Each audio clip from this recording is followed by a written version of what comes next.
누군가 내 집 주변에 메모를 남기기 시작했어. 처음엔 그저 우스운 장난으로 여겼지. 냉장고 문에 붙어있던 첫 번째 스티커 메모는 삐뚤빼뚤한 글씨로 적혀 있었어. 출근 전에 쓰레기 버리기. 집에 혼자 살고 있었던 나는 그 글을 쓴 기억이 전혀 없었고, 그 필체는 나나 내가 아는 사람의 필체와 조금도 일치하지 않았어. 당황했지만 어떻게 반응해야 할지 몰라서 그냥 무시했지. 결국 그 쪽지를 던져버리고 출근했어. 며칠 후 두 번째 메모가 주방 카운터 위에 놓여 있었어. 이번 메모는 분홍색이었지만 여전히 특유의 삐뚤빼뚤한 필체였어. 오늘 점심 도시락 싸기. 다시 한번 나는 불안했어. 보통 사람이라면 경찰에 신고했을지도 모르지만 당시 나는 심각한 우울증을 겪고 있었거든. 새로운 도시로 이사하고 마음에 들지 않는 직장에서 일하며 친구와 가족을 모두 떠난 상태였어. 경찰에 신고하는 건 고사하고 매일 아침 침대에서 일어나는 것조차 힘들었지. 메모를 구겨버리고 말았어. 하지만 결국 나는 작은 도시락을 싸게 되었어. 평소라면 구내식당 음식을 그냥 먹었을 텐데 그날은 왠지 메모에 적힌 말을 따르게 됐어. 그날 카페테리아는 문을 닫았어. 메인 냉장고가 밤새 고장나서 많은 냉동 도시락이 상했기 때문이었어. 그래서 하루 동안 문을 닫았다는 얘기를 들었을 때 메모가 예견한 일이 맞다는 생각에 소름이 돋았어. 그 후 메모는 계속해서 나타났어. 어느 날 갑자기 나타나곤 했는데 하루에 3개를 넘지 않았어. 그 메모들은 모두 내 아파트의 눈에 잘 띄는 곳에 포스트잇으로 붙여져 있었고 낯설고 엉성한 필체로 쓰여 있었어. 메모들은 점점 더 예언적이 되었지. 오늘 중부 고속도로를 타세요. 집으로 가는 길에 큰 사고가 일어날 것입니다. 자네 씨 사무실에서 쿠키를 줄 거예요. 정중하게 거절하세요. 식중독에 걸릴 것입니다. 마리가 다이어트를 하고 있습니다. 그녀의 체중 감량에 대해 칭찬하세요. 그녀는 결국 당신을 좋게 생각할 것입니다. 나는 메모의 조언을 무시해보기로 했어. 우산을 챙기라는 메모를 무시했을 때 그날 저녁 차까지 걸어가다가 비에 흠뻑 젖어버렸지. 그 메모는 내가 무언가를 알지 못하는 상태에서도 항상 나를 보호해주는 것처럼 느껴졌어. 그 메모들에 대해 궁금한 점이 너무 많았어. 답이 없는 질문들이 계속 머릿속에서 골마 터졌어. 답장으로 메모를 남겨두기도 했지만 아무런 답을 얻지 못했지. 어느 날은 메모를 남기는 사람을 잡을 수 있을까 싶어 이상한 시간에 집에 갑자기 방문하기도 했어. 물론 잡을 수 없었지. 아파트에 카메라를 설치하고 모든 카메라를 완전히 숨겨보기도 했어. 하지만 다음날 카메라 내부가 완전히 뜯겨져 식탁 위에 놓여있고 그 옆에 쪽지 한 장이 있었어. 다신 그러지 마세요. 그 후로 메모는 더 이상 오지 않았고 나는 정말 후회했어. 메모가 없어진 후로는 작은 일 하나하나가 불안해졌어. 교통 체증부터 스트레스가 많은 업무 상황, 심지어 종이에 베이는 사소한 일까지 짜증나기 시작했어. 메모가 있었다면 이 모든 일을 피할 수 있었을 거라고 생각했지. 그러던 어느 날 밝은 초록색 스티커 메모가 욕실 거울에 붙어 있었어. 오늘 엄마에게 전화하는 것을 잊지 마세요. 엄마 생일이거든요. 나는 거의 울 뻔했어. 서서히 우울한 기운이 걷히고 예전으로 돌아가는 내 자신을 느낄 수 있었지. 자신감이 생기고 오랜만에 처음으로 평온해졌다고 느꼈어. 외출도 하고 농담도 하고 아파트 청소도 할 수 있었어. 어떻게든 여자친구도 사귀게 되었어. 그녀의 이름은 아만다였어. 친구들과 함께 술집에 갔다가 만난 그녀는 긴 젓갈색 머리에 부드러운 갈색 눈을 가진 멋진 여자였어. 그녀의 웃음은 사랑스러웠고 그녀가 즐겨 뿌리는 레몬 향수는 중독성이 있었어. 몇 시간이고 수다를 떨어도 이야기할 거리가 마르지 않는 타입의 여자였지. 아직 새로운 관계였기 때문에 우리의 미래를 함께 계획하지 않으려고 노력했지만 그녀는 너무 사랑스러워서 그러지 않기가 힘들었어. 어느 순간 그녀에게 메모에 대해 말할까 잠깐 생각했어.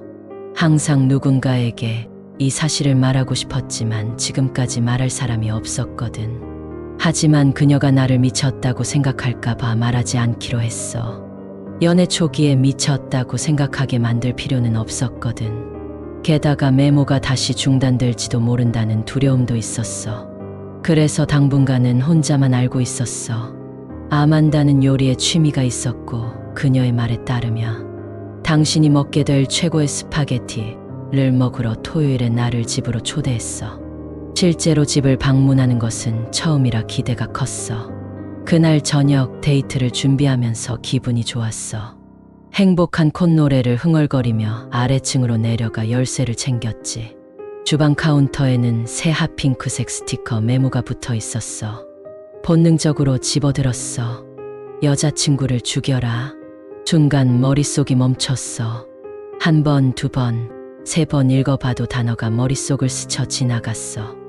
나는 메모를 내려놓고 메스꺼움을 느끼며 침을 꿀꺽 삼켰어. 불안한 마음에 차로 가서 운전을 시작했어. 메모에 대해 생각하지 않으려고 노력했지만 그 단어가 계속 머릿속을 맴돌았어. 여자친구를 죽여라. 그 메모는 한 번도 나를 실망시킨 적이 없었어. 이건 도대체 무슨 의미일까? 문자 그대로 받아들이지 말라는 뜻이었을까? 죽이다는 헤어지다의 동의어일 수도 있잖아. 가는 내내 머릿속은 계속 궁색한 변명을 만들어내려고 애썼어. 도착했을 때 나는 땀에 흠뻑 젖어 있었고 조금도 차분해지지 않았어. 얼굴을 확인하려고 선바이저를 내렸더니 밝은 초록색 스티커 메모가 펄럭이고 있었어. 나는 기절할 뻔했어. 그 메모는 집 밖에서 본 적이 없는 것이었거든. 손을 떨며 쪽지를 집어들고 읽었어. 아만다를 죽여라. 글러브 박스에서 총을 꺼내서 그녀를 쏴라. 나는 눈을 크게 뜨고 글러브 박스를 바라보았어. 안전을 위해 권총을 글러브 박스에 넣어둔 건 사실이었어.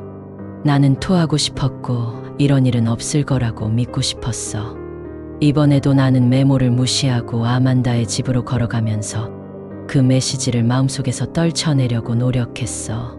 초인종을 누르자마자 그녀가 문을 열었어. 안녕하세요. 그녀는 환하게 웃으며 말했지만 내 얼굴을 보자마자 미소가 사라졌어. 게리, 괜찮아. 무슨 일이야? 그녀는 걱정스러운 목소리로 물었어. 아무것도 아니야. 나는 억지로 미소를 지으려고 거짓말을 했어.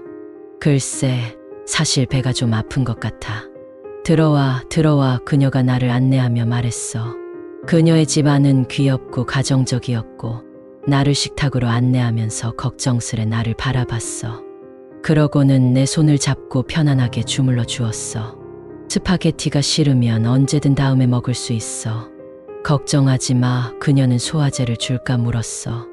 나는 미소를 지었어.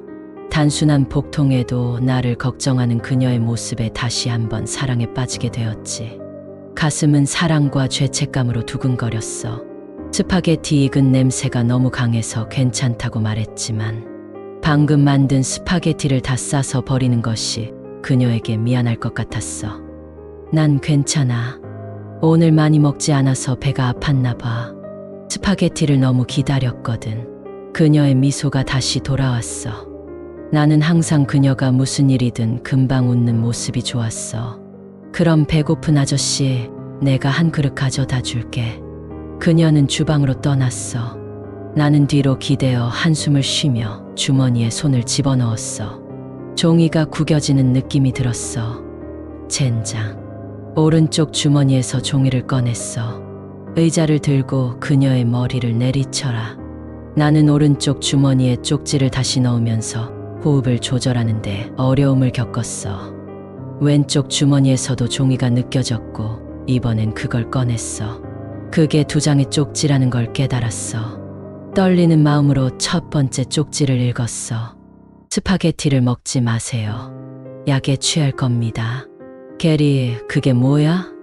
내 뒤에 있던 아만다가 물었어. 나는 거의 뛰쳐나올 뻔했어. 메모를 주머니에 다시 집어넣었어. 아, 그냥 회사에서 받은 메모가 주머니에 있는 걸 깜빡 잊었어. 나는 이상한 목소리로 말했어. 그녀는 미간을 찌푸리며 뭔가 말하고 싶은 것 같았지만 더 좋은 생각이 떠올랐어. 여기 자기야. 그녀는 부드럽게 말하며 스파게티 한 그릇을 건네주었어. 천국 같았지만 토하고 싶었어. 그녀는 자신의 그릇을 들고 내 옆에 앉았어. 손에 머리를 얹고 기대에 찬 표정으로 나를 바라보았어. 나는 멍하니 그녀를 쳐다보았어. 한 입 먹어보세요. 그녀는 내 그릇을 향해 손짓하며 말했어. 정말 미안해. 화장실 좀 써야겠어. 나는 벌떡 일어나서 화장실을 찾기 시작했어. 그녀는 당황한 표정으로 나를 따라왔어. 게리, 무슨 일이야? 오늘 좀 이상해. 화장실 문을 찾았을 때 나는 들어가서 문을 잠갔어. 그녀는 계속 노크하고 또 노크했어. 게리, 무슨 일이야? 배가 그렇게 아파. 제발 말해줘. 나는 화장실 벽에 기대어 바닥에 주저앉았어. 왼쪽 주머니에서 2장의 쪽지를 다시 꺼내서 2번째 쪽지를 읽었어. 가슴이 내려앉았어. 그녀는 아만다가 아닙니다.